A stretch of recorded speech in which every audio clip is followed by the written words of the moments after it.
Hi, my name is Sarah Thayer, and Erin had asked me to share a little bit about my faith journey with you guys for your Lenten series. So I'll tell you a little bit about myself.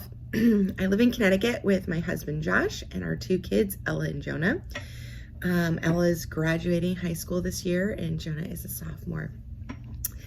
So the last couple years have been a little rough for everyone, and I think we're entering yet another stage of uncertainty in the world.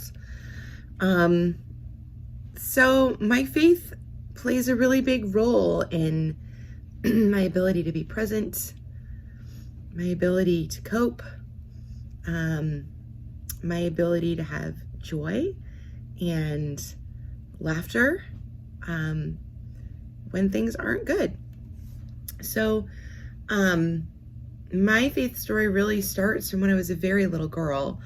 I'm very fortunate that I grew up with this integral idea that God loves me just the way I am, and that God loves everybody just the way they are. And I don't know why that little tiny grain of faith has stayed in my heart. Because it's not logical. And there's many reasons to abandon faith that make a lot more sense. But I can't imagine the world any other way. So a big part of my faith journey has been a big career transition I've made in the last 8 years. So I have an unusual job. I'm a nurse midwife. And previously to that, I had worked as a massage therapist and a birth doula.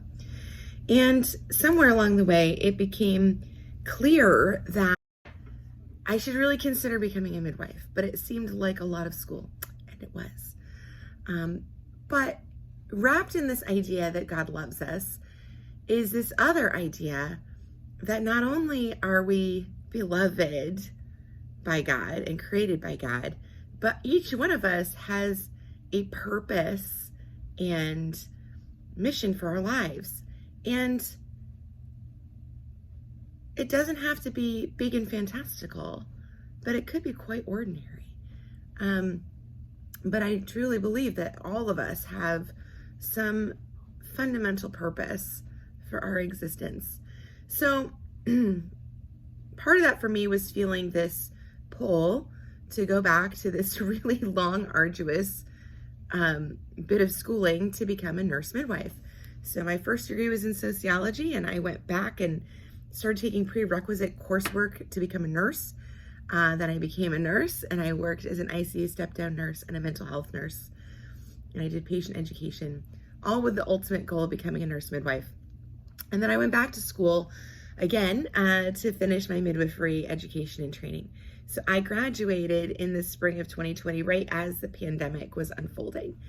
And as my older kids were having to go to online learning, both my husband and I worked outside of the home during this pandemic, which was a really hard and stressful time for our family, because back at the beginning of the pandemic, we didn't really understand how COVID spread. And it was a really scary and uncertain time for everybody. And then I did get hired into a job that was really hard, harder than being a midwife hard.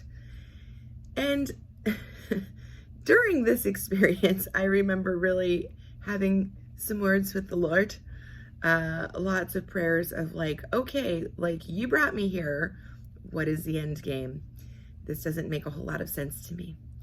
And really, that whole year and season was so challenging for me.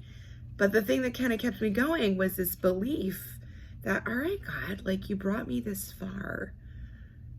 Like you didn't bring me here to abandon me. So for me in my faith journey, when things are hard, it's almost that much more important to sink down into knowing that God loves me just the way I am, not the better version of me, not the smarter version of me, not the more competent version of me, but messy me as I am today, that is actually good enough. and that God's not asking more of me in that moment. And that is where we can receive God, and we can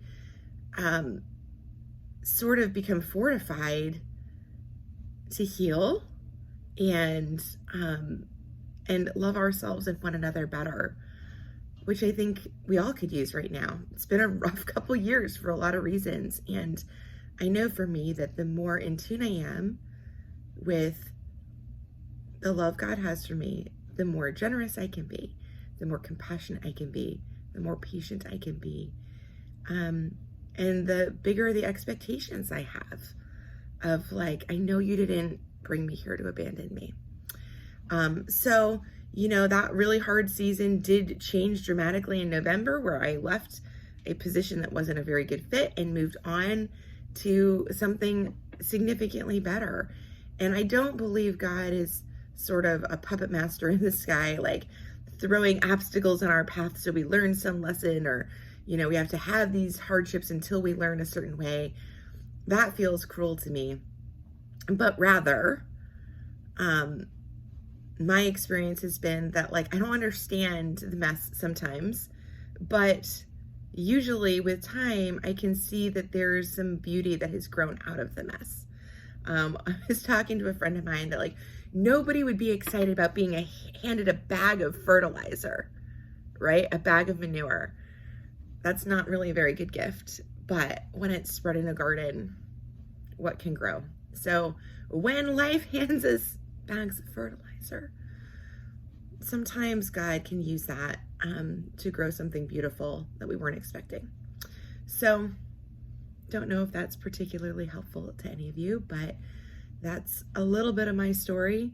I am not perfect. I don't know everything, and I have lots of words with God of, throwing down the challenge of like, hey, I don't know what I'm doing here.